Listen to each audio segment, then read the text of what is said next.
Alright guys, what's going on? We're here at 2025 Loretta's and we are here with Jonathan, the medical side of things, and we just want to hear, how does it work? What's it like for you? So I'm part of the larger medical team here. So we have on-track medics, fire EMS medics that bring the guys or girls to us, the riders to us. But then up at the medical center here we have myself. So I'm an athletic trainer, so I have like the sports medicine side of things. That's why I'm here. We can help with concussion stuff, but your fractures, just range strength, but then a lot of the prep work too, the stretching, the taping, the bracing, either before injury or after it. And then we also have an on-site ortho, we also have an on-site gen med, doc, which is sports medicine residency. So we have a really, really good comprehensive team of medical care. I've been here for like 6 years now, so it's been kind of a big blessing to be here in the fall. What's the relationship like with the kids? It's awesome, and I think that's the best thing to me. That's why I really like the amateur level. I've worked with a lot of kids now that I've seen them since they were little bitty, and now they're up to driving big bikes, and they're doing a lot. They're doing the same crazy things, just a lot faster and a lot higher. So during their fall, it's a lot more aggressive. But yeah, so it's been neat to kind of get with those kids, those athletes, and kind of watch them grow. But then like their parents like, hey, are you going to be there? Like we hope so. Or hey, we got hurt a couple weeks ago at regionals. Like, can you come check it with us before we ride? And it's really neat to do that. So we were talking before, and one of the biggest things that you told me is just basically technique of the riders and how that turns into basically a worse fall to a better fall. If that makes sense. Right, and really I look at it from more of it's like an injury prevention standpoint. So a lot of this, and not to pick on you younger people, your generations, but like a lot of our posture and stuff is here because of all this stuff, right? So it's like really if we can work on that posture and that core and that glute, we call the glutes, right? The pelvis and the hip mobility, it lets them ride better, it lets them ride more upright, which lets the bike do its thing, which then again keeps them from fighting the bike, keeps them in a looser, less body tension. And so I've been really talking to a lot of the the training facilities with like, hey, how do we get into this stuff? And that's actually hopefully where I think the next step is going. What I get to do in this industry is working with those groups and getting those types of things. So we'll see. If that's God's plan, that's where we'll go. So perfect. So and really like with the academies and the training facilities and stuff like that, what I want to envision or I hope to envision is that I can start getting like helping these kids like have access to a sports medicine professional, an athletic trainer, sports medicine professional, and like okay, let's work on injury prevention and what is it like to keep these kids in the industry and in the hobby and the sport longer. We're never going to have pros if the young younger that don't make it to that level, right? So that's kind of how I envision what I'm able to start doing and where I'm wanting to hopefully go. One of the biggest things, myself, I crashed a lot, I've had a lot of concussions, and I'm sure all the moto riders are thinking, what is the first thing you do when you have a concussion? What is the protocol for it? What is the therapy? And it scares a lot of riders, but when is it that you should be scared and that you shouldn't be scared? And, basically. Right. Well, this really probably, I don't know how many of the parents will see this, but this is where it goes in my world to the parents, especially the moms, and it's wonderful. It's a great thing. Like, I worry about my kids getting concussions too. It's like, what does that look like for long-term health and just health in general, right? We talk about the CTE world, right? So the football players are all getting hurt, and like the hockey players. Well, wait a second. Really, a concussion effect. Sometimes we call it the slosh effect. So the concussion is really, honestly, it's the brain slamming into the front and back of the cranial space, right inside the skull after an impact. So that's why like.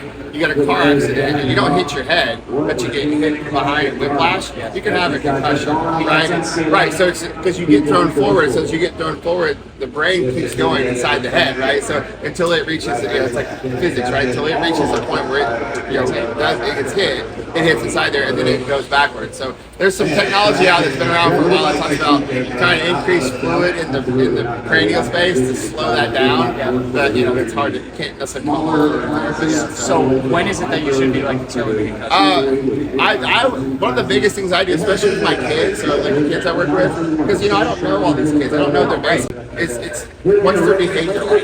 Because if you know me, like I'm super outgoing. Obviously, I just said hi to you right at the gas station. So if you know me, I'm super talkative and extroverted and out there and go. Yeah. My wife would know, or even some of my students or my kids would know. Like if Dad's like not talking, or Professor Allen's not really talking out there and doing stuff, like something's wrong, like something's bothering me. It's like, or like he just doesn't seem right. Like you'll probably know pretty quick. So I think that's one of the things that most people don't think about. They think, oh, their head hurts or they're nauseous or lights bother them. Yeah, but what are they doing behavior wise more so than cognitive? Like they might feel like they're in that fog, but all of a sudden if they're pretty happy-go-lucky, great demeanor, and now they're like super like lethargic or even depressed. Or is this right after a anxious, concussion or over time? It can both. It could be both, right? So we can monitor a concussion like real quick.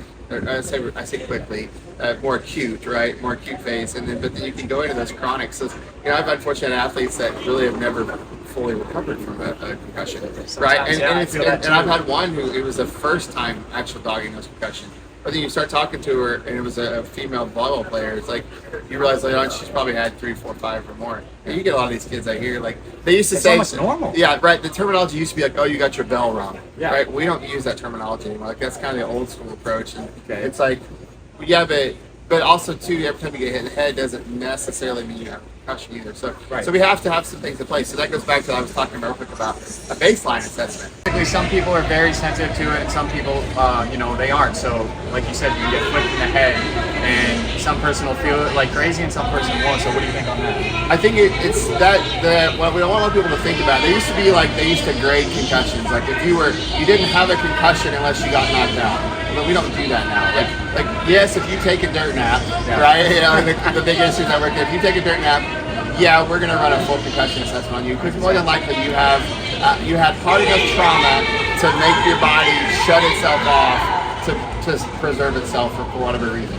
So we want to make sure you do a full assessment of that. Lots of times they're gonna have a concussion or something like that. Right. So again, but we don't need that 1, 2, 3, whatever it is anymore because there's not necessarily severity. Concussion is a concussion. So but you may have taken a really, really hard shot. Let's say you play baseball, right? Yeah. So you may have taken a ball straight off the nose and forehead, and you're busted up and all the things. And like we got to do this assessment on you. And you're like, no, I'm good. I'll stop the bleeding. I was like, hey, Mr. Umpire, he's good. There's no reason to have an issue. Like he should stay in the game. But then you come around the next time and you slide in and you get tagged or like you just hit hard and you're like, hey, I don't feel right. Like it's like, or maybe it's the next day. You're like, Jonathan, you're going to practice like. Hey, Jonathan, I don't feel right. Like, I just feel fun. Yeah, so it's like, so there's not necessarily a delayed onset, but there's sometimes it's like, oh, that was there. Is it sometimes, though, this is a lot of people ask this question, is it a personality thing? Is it a mindset that can make, because if I feel like I have a stronger mindset, sometimes always my injuries go better. Obviously, that's with anything. But if a kid comes to you and lies to you and says, hey, I'm a little scared inside, I'm not going to tell you the full truth of how I feel. Right.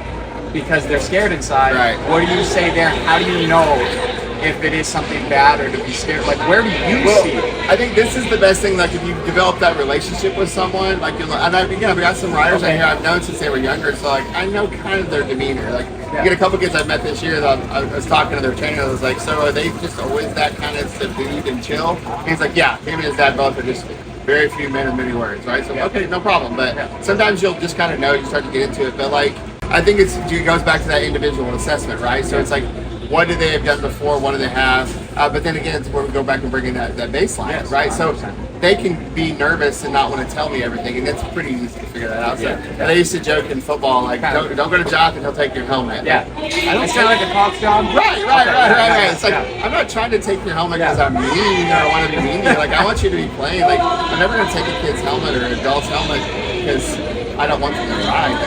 Like, I want them doing whatever their activity is, but I take that for their safety and their and again, it's not just their safety right now; it's their safety in the future. Like, especially the younger generation. So I think that's the thing, is that realizing that concussions are just as individualized as a knee or ankle or a back or whatever else, because it can change. Like, you may have one this year, you may get one in 2 years from now, and that bone was hardly anything, but now you're like out of it for months, right? So it's like now, and I also do think there is something too, like you have like compounding that. I think that's something to realize more and more. Does it get easier after the first one? I firmly believe that's kind of, especially if it's been a pretty decent doctor or body shot or whatever. You know, I've had football players with concussions. Really, there was no head impact. They got hit so hard, landed so hard. But that's what I was asking you, because I heard Travis Pastrana talking on. He said it's almost safer, I heard, to hit your head hard, other than it is all the time, repetitively, because it's more your brain not getting.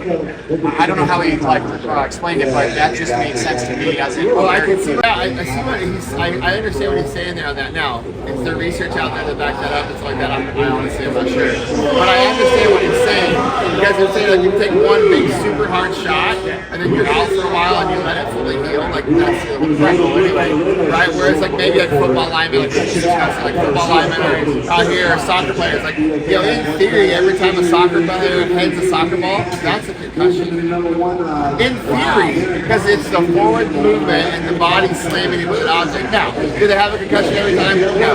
How many times have you watched a soccer match and they come down to like get a quick break and try to quick as they're still running? But that's also why USA Soccer has banned heading on age like 13 or 14. Like they're not allowed to head. Now, that doesn't mean some travel so like the younger kids, because the neck muscle development shrink the whole yeah, so I see what he's saying. Like all those kind of, I guess I call it like micro traumas. Like you got a football lineman, they're gonna get smoked in the face every time, right? If they're smaller, they're definitely gonna get hit, right? So I definitely see what that's saying there too. You get sloshed around and jostled around, and like you get that. So over time, I think it could be definitely a compound effect. So what's the final, feeling on concussions for these kids that feel stressed? I think if they're stressed about it, you just gotta get them, and this is nothing against the parents or even the other like adults, right? Adults or even the other clinicians. Like, I'm gonna want to push a kid, don't get wrong, but I'm gonna be safe for the kid too. And sometimes you can tell, like, hey, because I've asked kids just straight up, like, after you talk for a minute, like, so did that kind of scare you? Yeah. This person you've been hit the head that hard. Okay, well, that's great. And that's okay. So let's talk about this. Like, are you still scared? Are you really hurt? Like, well, I think I'm really scared. Okay, great. So it's like getting those kids to kind of be that safe space to want to come talk to you. And then, hopefully then they understand over and over what that looks like. But I'm a huge proponent, and and again, it's a company I work with. I don't own it or have it yet. It's a company I work with, and I really believe in. It's called Sway, and they're awesome. So that's something. That's a technology and a service I'm wanting to get into this industry. Again, another area I think that sports medicine can really get in there and grow is how do we get with these kids and do these basic baseline assessments that are really easy to do. We can do a lot of them all at once. It's not super expensive. We're all excited. Sorry. So get in there and do that, and then we have the ability to access that baseline for a year. We do an assessment every year. We used to have impact and all those other baselines, but those are very computer intensive and computer heavy. You had to have labs. It's hard to explain all of it. Sometimes people intellectually it's hard to kind of appreciate the time to get to do this. I'm so glad we just randomly met the other night. That's crazy how we met. And I love your guys' concept with it all. It's so cool, and I wish you guys the best. And like I said, I appreciate this opportunity to kind of get some content out there. And hey, shout out your brand too. Yeah, so my company is Pillar Active Medicine, so PILLAR. So Pillar Active Medicine LLC, I guess, is technically the term, but my name is Jonathan Allen, so I'm Dr. Jonathan Allen, but as I say all the time, it's not that kind of doctor, so it's a PhD. But I've been an athletic trainer in sports medicine for almost 25 years now, and I love the fact that I've been blessed enough to kind of take it into, I used to call it the non-traditional world, but I'm taking it into that. But yeah, Instagram and Facebook, it's Pillar Active Medicine. If people want to get a hold of me, they can shoot me an email or shoot me a message, and I'd be happy to come, help them at their facilities or see them at another track. Definitely, guys, hit him up. I'm telling you right now, he's a very honest man. Came up to us with a lot of confidence and just is looking to grow his thing, and so are we. So it's really cool we get to do this, and I really appreciate it. I appreciate you guys. Thank you so much. Yeah. All right, guys, thanks so much for watching. This was really cool to get to be on the medical side of things and just hear what he had to say. We have a lot more videos coming out on Loretta's. We just want to get this one out as fast as possible. So make sure you guys shop doitall.com. Check him out. Really cool, honest dude. And we're just so happy to be here, happy to make it. We're headed out now. And yeah, let's see where the road takes us. Thanks for watching. See ya.